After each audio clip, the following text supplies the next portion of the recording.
আল্লাহ মানুষরে বড়লোক বানায়া মৃত্যুর পরে তো দোজখেই দিয়ে দিবেন বেশি। হ্যাঁ, মানে গরিব মানুষ 500 বছর না 5,000 বছর না কত আগে জানি বেহেশতে যায় গরিব মানুষ। হ্যাঁ, দুনিয়ায় অন্তত একটু ভালো রাখার চেষ্টা করেন। গরিব মানুষের যে কষ্ট, গরিবের অনেক অনেকে আছে যে গরিব, মানে ভিক্ষা না, মানে সাহায্য চাইতে পারে না, কারণ হাত পা ভালো, কর্মও পায় না, চাকরিও পায় না। বাংলাদেশে এই যে জনসংখ্যা, শিক্ষিত না পারে কানতে, না পারে কইতে, না পারে সইতে।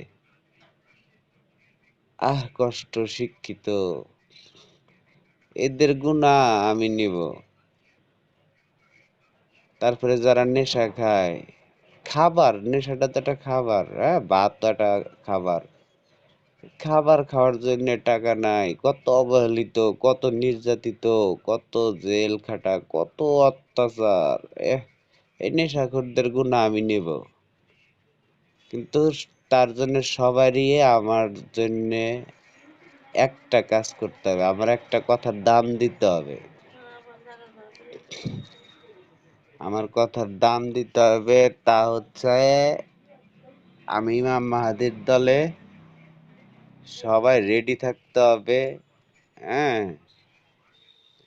আমি তখনই বলবো এই একটা কাজ, এর জন্য অনেক ধন সম্পদ অনেক কিছু দেওয়া হবে, কাজটা করলেই এই দুনিয়া বেহেশত, ওই দুনিয়া বেহেশত।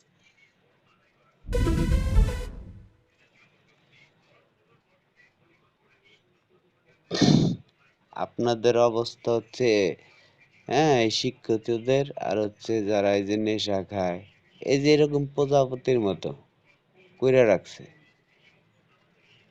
ঠিক আছে, মানে এই যে এরকম করে কইরা রাখছে, চাইলে মেরে লাইতে পারে, নাইলে দইরা রাখতে পারে, নাইলে পাকনা কাটা মানে কি জেলে ভরে রাখতে পারে, তিলে তিলে মেরে লাইতে পারে। ঠিক আছে, এটা একটা আদা মরাই, মানে ও লড়তে চড়তে পারতেছে না, হয়তো ভিডিও করছে, এটা বোঝা যায়, মানে এটা দিয়ে বোঝাচ্ছে আর কি।